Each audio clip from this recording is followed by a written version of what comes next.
You want us to jump? From up here? Not necessarily. Not if you know of a better method, that is. Whichever method you choose, the experiment will end when you reach the opposite shore of the lake. I will factor the time expended and your top speed into my comparative analysis. The opposite side of the lake. So, we're gonna be swimming? Without limitations, we complete tasks intuitively, using the method that seems most rational to us. Some of us would be unable to stand the icy waters. Others might find the whole thing rather refreshing. No matter what choice you make, it's all a part of the experiment. For me, every detail is invaluable to the research. Then if you would, please, I eagerly await the results. Wait a minute! While we're busy testing, what exactly are you gonna be doing? Me? Recording data, responding to risks, providing, emotional support. So if we do decide to go swimming, you gonna dive in with us? No. Unless you're thinking of conducting competitive research? Oh! Forget Paimon said anything.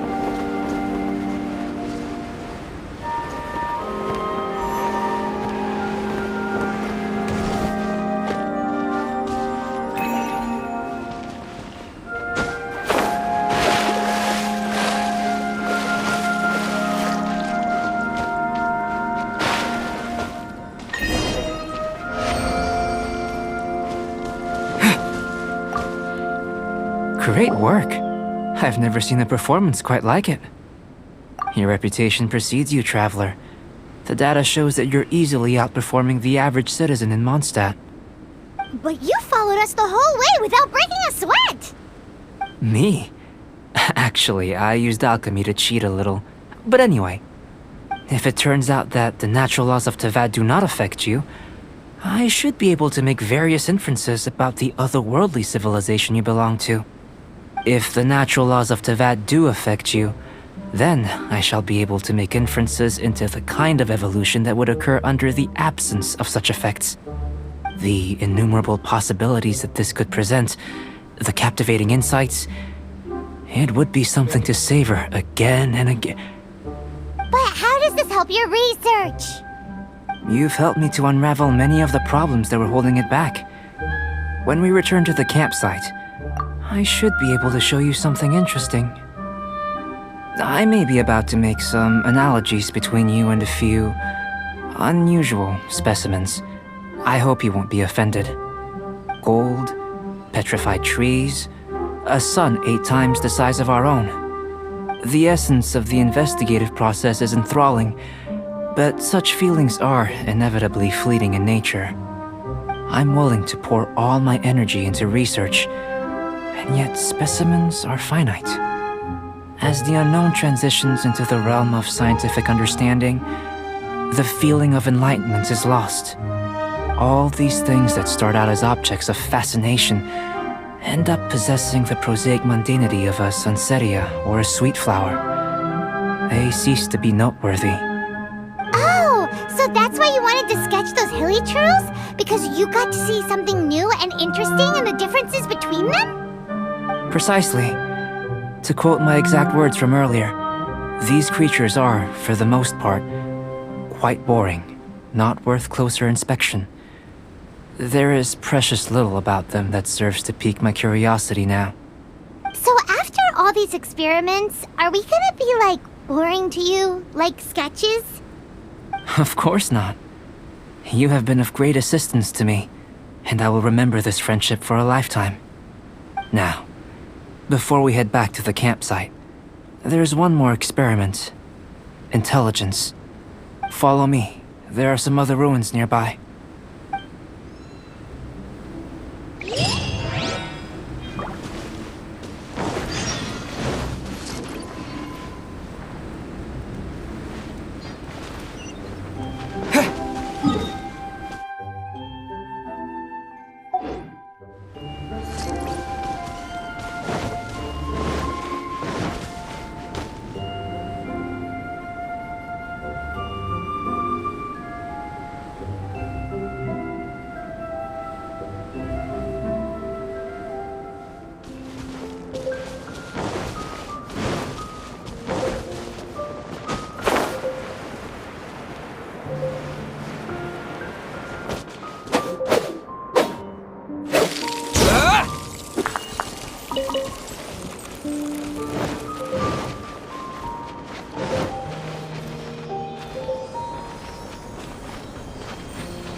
I imagine you must have encountered more than a few conundrums during your travels.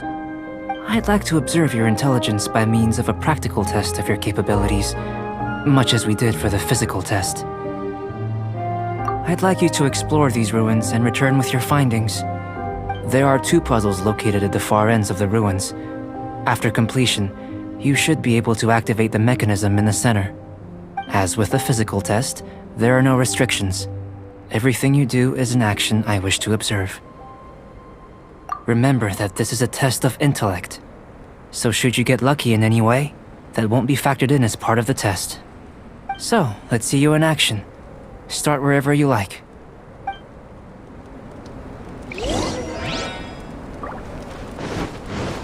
It's a complex environment, so proceed with caution.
Sealy like these are a common sight in the mountains. Returning them to their rightful places is up to you.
It should now be possible to activate the central mechanism. Exactly what will happen when you do is something I'm looking forward to finding out.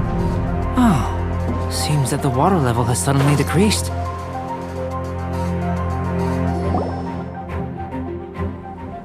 What's this?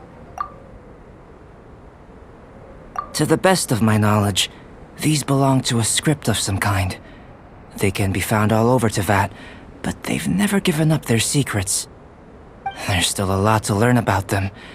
And as for why they should ever have come to rest here, a true mystery. Let me make a copy first. I'll make time to go over them in greater detail after our research. Another thing for the don't understand list. Unsolvable mystery this, weird experiment that. It'd be nice to get some cool results for once. Seems like if you want the reward, you gotta pay the price. I've truly gained a lot from all this. Comparatively, the little reward I can offer is too small to mention. Let me return to the campsite first. By the time you get back, I may just have a fleeting miracle for you to witness. Paimon's kinda looking forward to seeing the results of all this brain ache. Unless you can think of anything better to do, let's head back to the campsite. Not so fast. You're not leaving until I'm convinced that nothing dangerous is going on here. You didn't leave the mountain? I most certainly did not. And I've witnessed everything that you and Albedo have been up to. I must say, you let your guards down. Or maybe you were drawn in by his compelling-sounding hypothesis and friendly demeanor. Taking orders from a complete stranger, drinking anonymous potions, participating in all kinds of strange experiments? I'd sooner believe you were tricked than that you would be so naive.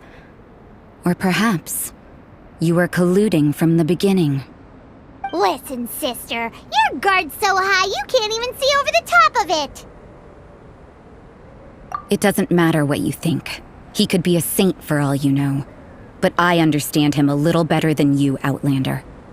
I'm only concerned with one thing. Whether his alchemy has transformed you into something more sinister. No way! Paimon would have sensed it. And anyway, he didn't even use any alchemy. With an alchemist of his level, you wouldn't sense a thing. In any case, I'm not about to let a potential threat back into Mondstadt. So, what are you gonna do?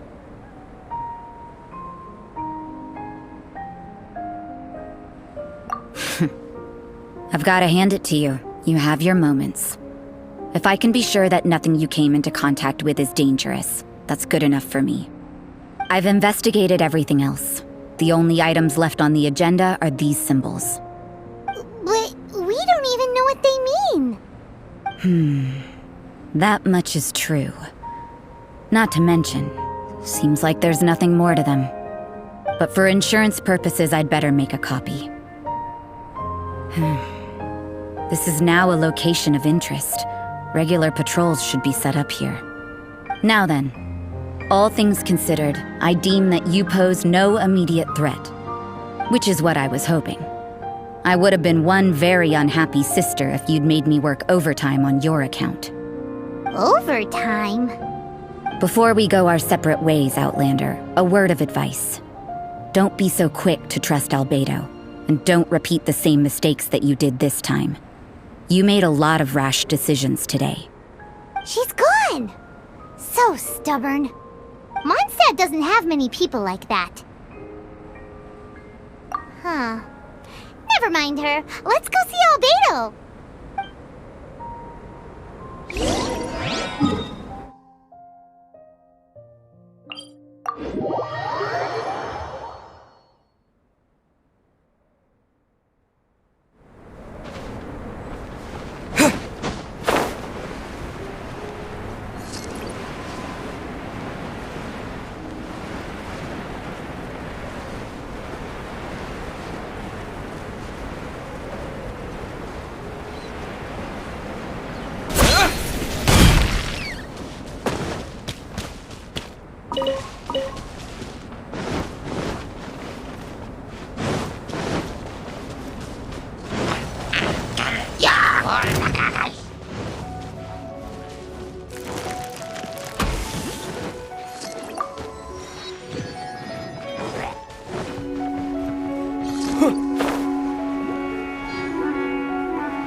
You're back. Good timing. I've just about reached the conclusion. You took quite a while. Did you get held up on the way back? Time for the results. We got a myriad of data today, and it was very difficult to finish all the research in one go. But the integral preliminary conclusion that I can offer you is you're very much like a human from this world. You couldn't tell that just by looking? We spent all day working our butts off for that? Please, I understand that this may have seemed self-evident to you, but in fact, nothing in this world should be taken for granted. Have you ever considered that the world of Teyvat may have a natural hostility to Outlanders? I mentioned the natural laws of this world. You're able to converse with me here without consequence, and nothing seems amiss. But it's arguably a small miracle. The only other life form that, like you, has come here from afar is the seed that I mentioned. Under the effects of Teyvat's natural laws, it isn't even able to sprout, let alone bloom. But after I observed you, I had another idea. Imitating you helped to inspire my alchemy. And so... Whoa! It looks like something's appearing! The transition from nothing into something, from shoot to stem, and now to fruition. Is not nurturing otherworldly life also nurturing the world itself?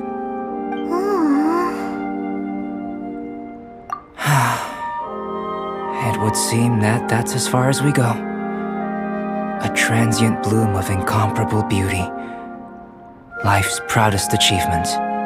Paimon thought with all our efforts, it might have bloomed forever, and it didn't even have any fruit. Life is a manifold tapestry of free entities. Its value shouldn't derive from how long it stays with us. Even a momentary burst is precious. A short life can be well lived. A life lived efficiently, lived to perfection, is necessarily one unburdened by loneliness. So, do you understand what I meant about us conversing here arguably being a small miracle? Things feel a little heavy right now. Don't be sad. You've got Paimon to look after you. Albedo, Paimon really wants to be your friend. Thank you both.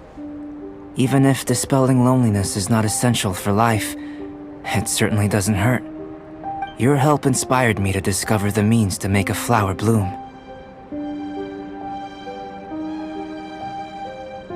I mean that the time I've spent traveling with you in the mountains was a valuable journey for me. In the future, if the need arises, can I solicit your help again? Well, glad I can count on you. I made a point throughout of telling him how ordinary the results were. But what was that sediment I saw forming at the bottom of the vial? It should not have been there. What could it mean? Those born of Earth are bound by its imperfections, but those born of chalk are free of impurities.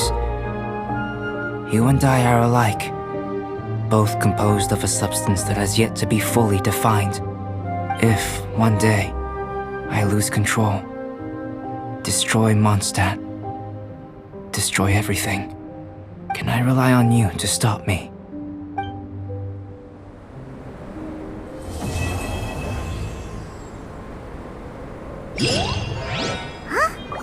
Look at that! Looks like someone made camp here. Let's see how our fellow explorers are doing.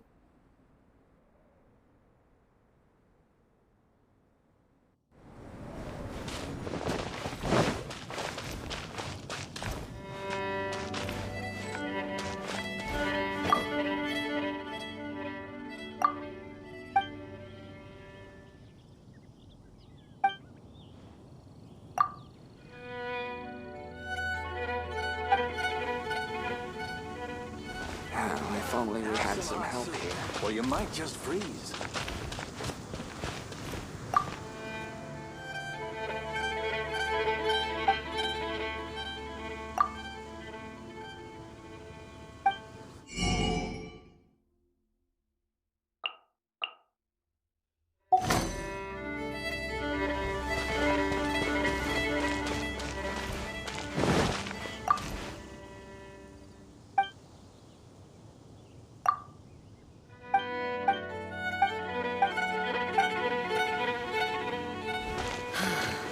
The situation here seems trickier than I thought. Hey! It's Sucrose! Are you here to explore the snowy mountain too? You scared me. Please, don't scare me like that. I was giving my research report some much-needed consideration. But you were just standing over there, staring into space. Not at all. I was just thinking of a name for a new subspecies of sweet flower I propagated. It has seeds that are 4 times as large as normal. Oh, are you interested? Wonderful. Next time, please allow me to show you the fruits of my work. It's a shame. If I wasn't coming to this mountain, I would have brought some samples with me. Yeah. Weren't you doing research in the city? How come you're here? Timaeus and I were helping Albedo organize research data. Timaeus just left, in fact. You didn't run into him? Sure didn't. He said that he wasn't as sharp as Albedo when it came to data. By quite a long shot, in fact. The significance of some things Albedo is able to grasp almost immediately, but we, on the other hand, take considerable time.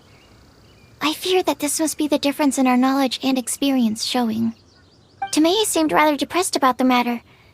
He said he was going to take a walk, so I'm currently settling the leftover affairs myself. I was originally going to take a look around myself after finishing up here, but unexpectedly, I gleaned some interesting data from these reports. But, well, guess my search for secrets will have to wait. Secrets? Ooh, what secrets? Actually, do you two have time right now? Don't have anything on us but that. Then, could I ask you for a favor? In truth, I feel like Albedo is concealing something from myself and Timaeus. But isn't he your teacher? What would a teacher have to hide from his students? That's true, but I feel like he's always hiding something. It is my personal guess that it is some great secret of alchemy. Wait, how are you so sure? Timaeus and I are both passionate researchers of alchemy. If it was anything else, Albedo wouldn't have any reason to hide it from us. You do have a point. Could you help me investigate what it is that Albedo's hiding? Please. I'm just too curious. What do you think? Yes! Thank you, thank you. All right. Let's take a little trip, shall we?